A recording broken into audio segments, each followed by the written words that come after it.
Hello everyone, আজকে তোমাদের সাথে শেয়ার করতে চলেছি নতুন একটা রেসিপি। ভিডিওটা শেষ অবধি দেখতে থাকো। এবার একটা বাটিতে ময়দা নিয়ে লবণ তেল দিয়ে তেলের সাথে ভালো করে ময়দাটাকে মিশিয়ে নেব। এবার অল্প অল্প জল দিয়ে ভালো করে মাখিয়ে ডোটা তৈরি করে নেব। ডোটা তৈরি হয়ে গেলে এবার তেল দিয়ে অল্প অল্প করে মাখিয়ে আধা ঘন্টা রেস্টে রেখে দেবো।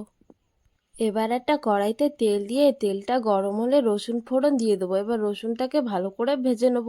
এবার পেঁয়াজ কাঁচা লঙ্কা কুচি দিয়ে ভালো করে ভেজে নেব। এবার এর মধ্যে দিয়ে দেবো লবণ, হলুদ, জিরের গুঁড়ো, ধনের গুঁড়ো দিয়ে ভালো করে কষিয়ে নেব। কষানো হয়ে গেলে এবার টমেটোগুলো দিয়ে ভালো করে কষিয়ে নেব। সেদ্ধ করে রাখা আলুগুলো দিয়ে ভালো করে মিশিয়ে হয়ে গেলে নামিয়ে নেব। এবার আধা ঘন্টা হয়ে গেলে ময়দাটাকে আবার ভালো করে মাখিয়ে পিস পিস করে কেটে নেব। এবার গোল করে নিয়ে ফিরেতে তেল লাগিয়ে লিচির মতন বেলে নেব। এবার বেলা হয়ে গেলে ডিম দিয়ে ডিমের উপরে রান্না করা আলুটা দিয়ে এইভাবে মুড়ে নেব।